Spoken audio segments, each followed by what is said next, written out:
Reka mbasuhuze kandi nongere mbahe ikaze inshuti bakunzi bacu hano ni ku Ibendera TV. Njye nitwa na Cretin Ntirushwa. Uyu munsi rero tugiye kubagezaho zimwe mu nkuru zikomeje kuvugwa, ariko by'umwihariko amakuru tubafitiye nuko perezida w'igihugu cy'Ubufaransa Emmanuel Macron yakubiswe urushyi kuri wa kabiri ubwo yasuraga abaturage bo mu gace ka Drôme. Nitwa na Cretin Ntirushwa nk'uko nabigarutseho, aha ni ku Ibendera TV, mbaye ikaze.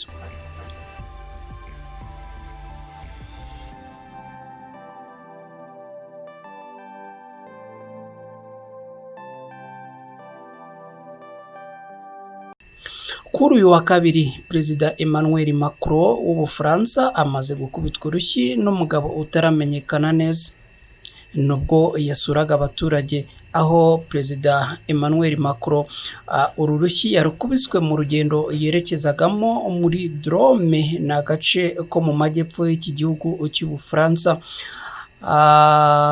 Ibitangazamakuru binyuranye nka Le Figaro na France 24 bikaba byagarutse kuri iyi nkuru.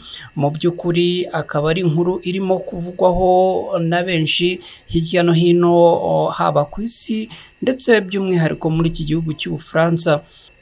Ibitangazamakuru byo muri iki gihugu cy'Ubufaransa byagiye byandika ibintu binyuranye kuri iyi nkuru, aho abantu babiri bamaze gutabwa muri yombi kuri uyu wa kabiri tariki 8 z'ukwezi kwa gatandatu muri mwaka w'2021. Aba bakaba bari gukurikiranwaho ko bagira icyo basobanura kuri iri kubitwa ry'urushyi kwa perezida Emmanuel Macron, perezida w'igihugu cy'Ubufaransa. Perezida Emmanuel Macron w'igihugu cy'Ubufaransa nyine uherutse ndetse no mu gihugu cy'u Rwanda gusura igihugu cy'u Rwanda, aho yavuye mu gihugu cy'u Rwanda akerekeza mu gihugu cya Afurika y'Epfo, yakubiswe urushyi n'umugabo wari mu mbaga y'abaturage ubwo perezida yari mu rugendo mu majyepfo y'igihugu cy'Ubufaransa, aho abashinzwe umutekano wa Macron bahise batabara kugira ngo bahungishe perezida, ndetse kandi bakaba bahise bafata uyu mugabo bakamwigizayo. Abantu babiri bakaba aribo bamaze gutabwa muri yombi bakurikiranyweho iki gikorwa nk'uko bitangazwa na BFM TV, ni televiziyo nyine yagarutse kuri iki gikorwa. Minisitiri w'intebe w'igihugu cy'Ubufaransa Jean Castex yatangaje ko ibyabaye ari ugusuzugura demokarasi. Akaba yavuze yuko ibi ngibi ari ugusuzugura ubwigenge cyangwa se ubwisanzure. Ibi byabaye mu gihe Macron yari mu ruzinduko mu karere ka Drôme mu majyepfo y'Uburasirazuba bw'Ubufaransa, mu rugendo rwo kuganira n'abantu banyuranye barimo n'abanyeshuri bo muri aka gace, ku kurebera hamwe uburyo ubuzima bwasubira mu buryo nyuma y'ingaruka z'icyorezo cya COVID-19 mwa kiriya gihugu cy'Ubufaransa, by'umwihariko muri aka gace ka Drôme. Muri video ikwirakwizwa ku mbuga nkoranyambaga igaragara perezida Macron aho yari yambaye ishati y'umweru y'amaboko maremare, abamurinda cyangwa se abacunga umutekano wiwe bakaba bagerageje gukumira urwo rushyi, ariko rukaba byanze bikarangira rumugezeho.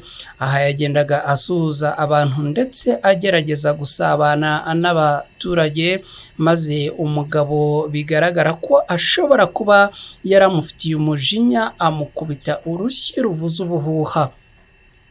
Dore uko byagenze. Perezida w'Ubufaransa Emmanuel Macron yarambuye ukuboko ngo asuhuze uyu mugabo, nuko muri t-shirt y'icyatsi kibisi yari yambaye kandi mask mu maso, ahita amukubita urwo rushyi. Babiri mu bashinzwe umutekano wa Macron bahise bigizayo uyu mugabo, naho undi yirukankana Macron. Ariko Macron yagumye hafi aho y'abaturage, ndetse bigaragara ko uru rushyi rushobora kuba rutagize icyo rumuhungabanyaho kinini cyane. Ubuyobozi bwa perezidansi bwavuze ko habaye kugerageza gukubita Macron ariko ntibatangaje ibindi bisobanuro kuri iki gikorwa. Umwirondoro w'uyu mugabo nturamenyekana neza ndetse ntiharamenyekana n'impamvu yaba yamuteye gukora iki gikorwa. Inkuru ya France 24 ivuga ko mu gihe yakubitaga urushyi perezida, uyu mugabo yavuzaga induru avuga ngo Monjou Saint Denis. Iyo ikaba yari induru y'intambara y'ingabo z'Ubufaransa mu gihe iki gihugu cyari kiri kwigobotora ingoma ya cyami.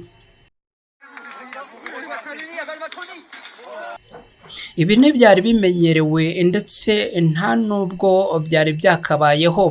Abantu bakaba bakomeje kwibaza impamvu y'ibi bintu, dore ko bitari ibisanzwe habe na gatoya. Twabibutsa ko ahandi higeze kuba ibintu bijya gusa n'ibi ari muri Leta Zunze Ubumwe za Amerika, aho uwigeze kuba perezida w'iki gihugu George W. Bush yigeze nawe gukubitwa urukweto n'umuturage, bikaba byabaye agashya aho abantu bose batangariye ndetse bakababazwa n'iki gikorwa cyabaye mu gihugu cy'Ubufaransa ndetse kigakorerwa uyu muperezida abantu bakunze kuvuga ko yicisha bugufi, bwana Emmanuel Macron. Perezida Emmanuel Macron ntago hari harigeze habaho ikintu cy'igikorwa kigayitse nk'iki kimwerekezaho, dore yuko bikunze kuvugwa ko ari umuperezida wisanzura ndetse agasabana n'abantu. Bivugwa kandi ko ari umuperezida wicisha bugufi. Ibi abantu bakabihera ku gikorwa aherutse kugaragazamo ubwo yari mu gihugu cy'u Rwanda ndetse ahagaze ku rwibutso rwa Kigali ku Gisozi, akaba yaremeye uruhare rw'igihugu cye muri jenoside yakorewe abatutsi mu Rwanda mu mwaka w'1994. Uyu muperezida rero abantu benshi bakaba biteze kuza kumva byinshi kuri uru rushyi yakubiswe, dore yuko ibi byabaye mu masaha ya saa saba kuri uyu wa kabiri muri iki gihugu cy'Ubufaransa, nk'uko bitangazwa n'ikinyamakuru Le Figaro cyandikira hariya mu gihugu cy'Ubufaransa. Abantu rero biteze n'amatwi atarangaye kuza kumva yaba ibitangazwa na perezida we ubwe ndetse n'abandi bantu banyuranye kuri iki gikorwa, dore ko kugeza ubu ngubu abatangaza cyangwa se abavuga kuri iki gikorwa batari baba benshi, dore ko ari ibintu bitari byamara iminota myinshi bibaye nk'uko twabigarutseho mu kanya. Bikaba ari ibintu byabaye ahagana mu masaha ya saa saba zo kuri uyu munsi wa kabiri, ni mu masaha nyine iyo mwakira gihugu cy'Ubufaransa.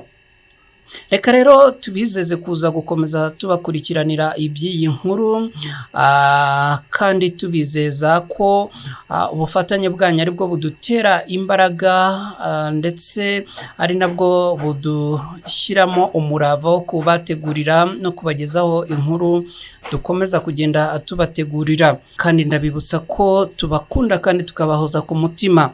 Ndabibutsa kandi gukora like na subscribe kuri channel yacu Ibendera TV, kandi mugakomeza no kuduha ibitekerezo byanyu kugira ngo dukomeze kugenda tubana mu nkuru zinyuranye. Nitwa na Cretin Ntirushwa, aha ni ku Ibendera TV. Ndabashimiye cyane.